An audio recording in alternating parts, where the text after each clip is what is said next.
This Ballooncast episode's been retrieved from the website popsci.com. The title is, What's the Maximum Human Life Expectancy? Everything has to have a limit. Levels, intermediate up. Aging is one of the few things every living thing has in common. Humans in particular are living longer today than they did in the past. Much of this is due to societal advances such as vaccines, antibiotics, public health infrastructure, sanitation, hygiene, earlier diagnosis, and increased public awareness about health and longevity. Most people won't live to be 100 years old despite these leaps in public health, according to Brianna Medzuk, the co-director of the University of Michigan Center for Social Epidemiology and Population Health. 5 years after the beginning of the COVID-19 pandemic, the average life expectancies in the United States have decreased. For Indigenous Americans and Alaska Natives, life expectancy decreased by 6.6 years to 65.2, according to a 2023 analysis of provisional data from the National Center for Health Statistics. Life expectancy decreased by about 4 years for Black and Hispanic Americans to 70.8 and 77.7 years, respectively. Asian and white Americans saw a drop of roughly 2 years to 83.5 and 76.4 years. Everything has to have a limit. There is no creature on planet Earth that we know of that doesn't die at some point, said Medzuk. But there is obviously substantial variation in life expectancy and healthy life expectancy, which is, in some ways, more important than the first question. How long can we live and be able to have the type of psychological, functional, and social life that makes life worth living? What is that life expectancy?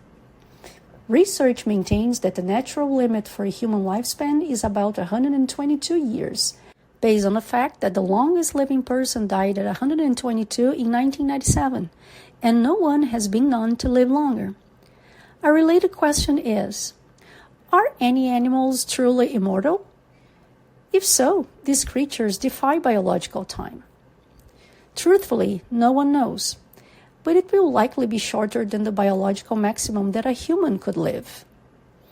And there is a difference between life expectancy and the rate of aging, explained William Mayer, the director of the Harvard Chan School Aging Initiative. Many factors influence life expectancy in the United States. As people age, their susceptibility to chronic diseases like heart disease, various cancers, and diabetes increases. For younger folks, accidents, violence, and drug overdose contribute heavily to early mortality. The life expectancy of all demographics is affected by income, education, access to healthcare, and other socioeconomic and systemic factors. Even though advances in medicine and technology continue to extend lifespans, these factors, plus broader public health crises such as the opioid epidemic and COVID-19, have underscored our ability to live longer. The rate at which the body ages, however, refers to the biological speed at which our bodies deteriorate over time due to cellular damage, genetic factors, and environmental influences. People get exposed to things that accumulate in the body, and the accumulation of those things makes the body, at some point, just not resilient enough to function, said Medzuk. Even if you imagine a person who lives in a room and is locked there, and this person never gets any environmental exposures, the person will die just through biological processes. But for the rest of us who likely won't spend our lives in a literal bubble, we'll be exposed to things that alter how well our bodies age, like radiation from the sun or air pollution, simply because we are out and about living life. Some people try to lessen the impact of environmental factors on their lives through life extension fads and biohacking. This includes injecting themselves with enzymes that promise anti-aging benefits, extreme dietary restrictions, plasma injections, hundreds of supplements, the list goes on. The most extreme example is venture capitalist Brian Johnson, who has become infamous for pursuing youth and immortality. The Netflix documentary Don't Die explains his journey in death and, perhaps most interestingly, highlights a compulsive need to govern how long he can live. His means may be extreme, but the motive is understandable. That said, control is an illusion when it comes to this type of thing. While Johnson has millions of dollars at his disposal to experiment with a multitude of therapies, Bloomberg estimates that he spends $2 million annually on doctors and treatments. Most people don't. And a lot of what ages people are the circumstances they were born into, and due to socioeconomic and systemic factors, are increasingly difficult to escape. Someone's location, for example, can define their outcomes and risk for chronic conditions. In the U.S., two people living just several miles apart could have dramatically different health outcomes, and their bodies can age at dramatically different rates due to stress, access to healthcare, or nutrition.